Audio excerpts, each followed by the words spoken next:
అందరూ Manthena voice copy చేస్తున్నారు. చాలామంది అలా చేస్తే మానిటైజేషన్కి ప్రాబ్లం అవ్వదా అనేసి అడుగుతున్నారు.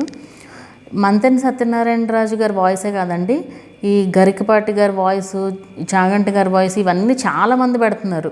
ఫస్ట్ థింగ్ అసలు అవి యూజ్ చేయకూడదు అని లేదు, యూజ్ చేయొచ్చు అని లేదు, రెండు రకాలు ఉన్నాయి ఇక్కడ. ఏంటంటే మనం ఎలాంటి వీడియోకి ఆ వాయిస్లు ఇస్తున్నామో అనేది మ్యాటర్ అవుతుంది. లాంగ్ వీడియోస్లో అసలు పెట్టకూడదు, కన్ఫామ్గా పెట్టకూడదు. లాంగ్ వీడియోస్లో, షార్ట్స్లో కూడా దానికి రిలేటెడ్ వీడియో మీరు షూట్ చేసి పెట్టచ్చు, అంతేగాని ఓన్లీ ఇమేజెస్తో ఆ వాయిస్లు పెట్టకూడదు. కంపల్సరీ పెట్టకూడదు అండి, మానిటైజేషన్ కూడా అవ్వదు, రీయూజ్డే అవుతుంది. సో మీరు దీని గురించి నేను క్లియర్గా వీడియో కూడా చేశాను, ఏది మ్యూజిక్ పెట్టొచ్చా అనేసి ఆల్రెడీ వీడియో వచ్చి ఉంటుంది.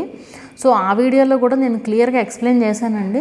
సో ఏ వీడియోకి పడితే ఆ వీడియోకి మీరు ఆ మ్యూజిక్స్ అనేవి అసలు యాడ్ చేయకూడదు.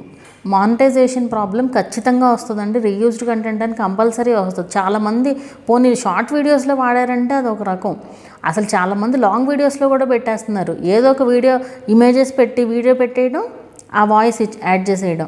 అసలు యాడ్ చేయకూడదండి, అలా యాడ్ చేస్తే రీయూజ్డ్ కంటెంటే అవుతుంది. ఈవెన్ మీరు మీ ఓన్ వీడియోకి పెట్టినా సరే లాంగ్ వీడియోస్లో రీయూజ్డే అవుతుంది ఆ వాయిస్లో. ఆ వాయిస్లో అసలు యూజ్ చేయకూడదు, మీ ఓన్ వాయిస్ ఉండాలి. ఈవెన్ రీయూజ్డ్ కంటెంట్ వచ్చినా కూడా మనం అపీల్ చేసినా కూడా సక్సెస్ అవ్వదు. ఎందుకంటే అక్కడ ఏమని చెప్తారు, వేరే వాళ్ళ వాయిస్ తీసుకొచ్చి ఇక్కడ పెట్టానని చెప్తే ఎవరిస్తారు మానిటైజేషన్ చెప్పండి, ఇవ్వరు, అవ్వదు. షార్ట్స్లో కూడా వీడియోకి పెట్టాలి. మీరు ఏదన్నా ఇప్పుడు ఒక ఈ మంతెన సత్యనారాయణ రాజు గారు ఏదో చెప్తున్నారు, ఒక సాల్ట్ గురించో ఏదో చెప్తున్నారు అనుకుందాం. ఆ సాల్ట్ని చూపిస్తూ కొన్ని వీడియో రికార్డ్ చేసి పెట్టినా అదొక అందం. కానీ ఇక్కడ నేను ఒకటి చెప్తాను, వాళ్ళు ఎవరో పెట్టిన వాయిస్లకి మీకేం గుర్తింపు వస్తుంది చెప్పండి. యూట్యూబ్లో సక్సెస్ అవ్వాలంటే మీకు అప్పటికప్పుడు వ్యూస్ కాదు ఇంపార్టెంట్, మీకు ఎప్పుడు తర్వాత సంవత్సరం తర్వాత 2 సంవత్సరాల తర్వాత చూసినా కూడా ఆ వీడియోకి ఎంతో కొంత వాల్యూ ఉండాలి.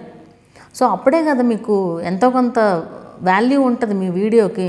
సో వేరే వాళ్ళ వాయిస్లో అసలు యూజ్ చేయొద్దు, పెడితే మీ వాయిస్ పెట్టండి అంతే. ఈ వాయిస్లే కాదండి, ఏ వాయిస్లో అయినా సరే లాంగ్ వీడియోస్లో అసలు పెట్టకూడదు. అందరూ ఏంటంటే వ్యూస్ వస్తున్నాయని ఒకళ్ళని చూసి ఒకళ్ళు అలా పెట్టుకుంటూ పోతున్నారు. వ్యూస్ కాదు ఇంపార్టెంట్, మీకు ఛానల్కి గుర్తింపు రావాలి, మీకు మంచిగా రెవెన్యూ రావాలంటే మీ ఓన్ వీడియోనే అయ్యి ఉండాలి, మీ ఓన్ వాయిసే అయ్యి ఉండాలి.